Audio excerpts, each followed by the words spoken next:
Well, we've got Firebirds Overage forward Oliver Peer with us now. And Peersy, your kind of journey through the OHL, I'd say it's one that maybe isn't as long as it should have been. Kind of got off to a slower start as you didn't get drafted in the league and ended up signing with Windsor as a free agent. Can you kind of take me back to that moment when you officially joined the Spitfires? Yeah, I mean, obviously I got invited to their camp, and it was one of those things where I wasn't even entirely sure if I was going to go in the first place. Was looking to go to school, obviously not being drafted and not having any OHL interest, and I made the decision to go, and me and my dad drove up to Windsor, and just to participate in camp and see what I could do, and had a really good camp and did a really good job. And I remember after the GM Bill Bowler sat me down in his office, and he offered me a roster spot, and after taking it into consideration and thinking, ended up signing there, and it was the best decision I've made. Obviously in my third year now, and looking back, there's no better outcome than what happened. So I'm really happy that I had the opportunity to sign, and that I took the opportunity. Obviously, you had to kind of go through the pros and cons when you were offered the roster spot, but what were the emotions in that moment? It was crazy. I mean, I was just kind of at the camp, taking things one step at a time, one game at a time, just doing the best I could, working as hard as I can, showing what I could do. And then I remember Bill sat me down, and I felt good about how I performed, and he offered me the spot. And I remember kind of not thinking too much of it, and then I remember going upstairs and seeing my dad, and kind of asked me, what was their feedback, and that's when it kind of got real for me. And I told him, I was like, yeah, they really like me, and he actually just offered me a spot on the team. And I remember just saying that to my dad. He was in shock, and then I was kind of in shock then, and we were both kind of frozen. We weren't even really talking. We were just kind of like, it was unexpected, because coming into that, there were articles coming out saying Windsor's top heavy, no spots up front, a stacked forward group. And then we just kind of talked it over on the way back to my home in Burlington, Ontario, and kind of came to the decision that I would sign there. And then it was just it was an undescribable feeling. It was something that was not very likely, and kind of just happened. So it was really special. What was that first year like? It was unbelievable. I mean, I wasn't the biggest piece on that team. I was a fourth line player, but just coming into the league, I mean, if you just look over the course of that year, I developed so much. I think you could say I was two different players from the beginning to the end, and it's such a great league. Got to play with such great players, and we went on a long playoff run.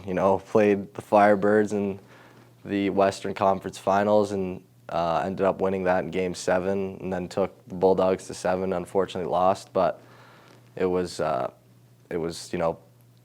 most fun I've had in a while, and it was really fun for me to just kind of. It was really important for my development that year. I mean, I wasn't producing a lot and playing a ton, but I was sticking to it, and just absorbing all the information and learning as much as I could, and it really helped me. It's funny you mentioned playing the Firebirds in your first season in the Western Conference playoff final. I wasn't here, but I remember when the Firebirds acquired you, people immediately started telling stories about you in that series. And that, I think, as much as anything, shows that you were, at that point already, an important piece of a Western Conference champion. Yeah. I mean, like I said, through the year, I mean, I don't think I had a point in this league until I played my 20th game. I scored a goal just kind of in front of the net, wide open. And then, yeah, kind of as the year went on, I kind of started figuring out how to play at this level and just fixing certain things in my game that weren't working. And yeah, by the time the playoffs rolled around, you know, I was getting more ice time and I was making plays and, you know, impacting the game a lot. And, you know, scored some big goals, made some big plays, and you know, I was, you know, getting a regular shift and being kind of a contributor. Like, we had guys like Wyatt Johnson and Will Cooley who were kind of running the show, but you know, I developed like exponentially over that year, and I think that was a huge part of where I got into today. Is there anybody that you think was really kind of key in helping you develop along the way, helping you become the player that you are now? Mark Savard. He was my coach for the past 2 years. Obviously, an unbelievable player in the OHL and the NHL, and yeah, he was. He helped me. You know, I think he saw kind of some potential. You know, there was some things that, you know, he saw in me, and he wanted to help, and he did. And even if you look, my first year, I had 9 points and jumped to 67 points. And you know, before the year even started, he said, you know, I think you could be, you know, like a point per game player, or, you know, a major contributor for our team. Like, and you know, at the end of the year last year, he was like, I was really impressed, but, you know, I wasn't really surprised because I knew, you know, that was always there. And he was the one, you know, just giving me pointers and, you know, always giving me tips and helping me see the game and see the ice better. And he's, I think, one of the main reasons that I am the player I am today. You mentioned your dad when we first started talking, and sounded like, I mean, the moment that you shared with him when you signed with the team was significant. What role has your family played for your career?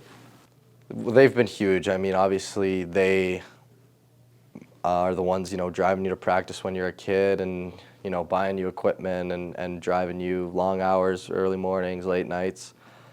But, you know, the biggest thing I think for me was my dad. You know, I had some tough years growing up. Wasn't a very dominant player in some years in minor hockey, and, you know, I kind of, you know, lost that belief in myself for a bit. But the one person who never doubted me was my dad. I mean, he was the one who kind of always told me and always, you know, reinforced that mindset, like, you know, just believe, you know, I still think you're better than, you know, these guys, you know, better than these guys that are ahead of you. And I think that really helped because, you know, I at one point I didn't even believe, you know, because I was so behind and I was so, you know, yeah, so much further behind everyone, and it was tough. And he was one guy that was, you know, always there, reinforcing that mindset and mentality for me to keep going. Now, as, I mean, an unquestioned star in this league, if you could talk to that kid who didn't believe back then, what would you say? Well, I mean, I would just say, I don't even know. I wouldn't, there were some years I probably wouldn't believe that. You know, I think maybe if I talked to myself when I was that age, I'd just say, I don't even know. It's just stick with it, man. Just stick with it, because, you know, it's pretty crazy to look at it now. You know, the way things have worked out for me. Very fortunate and grateful, but yeah, there were, you know, I'd say I've been really trying hard for 3 years now, and you know, that just makes all the difference. So I don't know what I would say to that kid. Just stick with it. Just wait. It's a roller coaster. Do you have any sort of significant relationship with your billet families? Yeah, in Windsor, I lived with the same family for 2.5 seasons, and you know, I love them. They're great people, and I miss them. And then now I'm in with Sam Hacker in Flint. He's a great guy. He welcomed me, make me feel at home right away, and it just helps that much more having a home away from home. You got traded in division, so it was a team that you had played a good amount. You had the history with the Western Conference Final against the Firebirds. What did you think when you found out it was Flint? It was crazy. That was a crazy day for me. You know, the trade deadline. I wasn't exactly sure where I was going to end up, and then I remember, hearing Flint. I was going to go to Flint, and you know, it was. I was excited right away. You know, obviously I love Windsor, and I had a blast there for the past 2.5 seasons. But you know, kind of ran its course, and it was time for me to go. And I was just glad I could come to a team that's you know, really looking to make the playoffs and go as far as possible. So I was pumped, and you know, I'm happy to be here. First time you had to play against the Spitfires, was that weird? Yeah, it was weird. I remember the first play even, I looked up, checked over my shoulder, and I saw a Spitfire player, and I thought he was on my team. Like, it was crazy. So it was, you know, wearing those colors for that many years kind of rubs off on you. So it was definitely weird, but you know, I'm getting used to it. As it stands right now, we're coming towards the end of your last season in the OHL. Do you know what's next? No, I mean, obviously, I mean, I'm hoping to play professionally next year, but there's so many great options. You know, you could go to school. You could, if you're, you know, lucky enough to play pro, you can pursue that. And you know, I just want to keep playing hockey. Love the game, love playing, and you know, I just hope to do that a lot more in the future. Hopefully just a little bit longer as a Firebird too. Yeah, exactly. Piercy, it's been a pleasure watching you play and, Yeah. And having you for the end of your OHL career here. And best of luck with the next step. Yeah, thank you.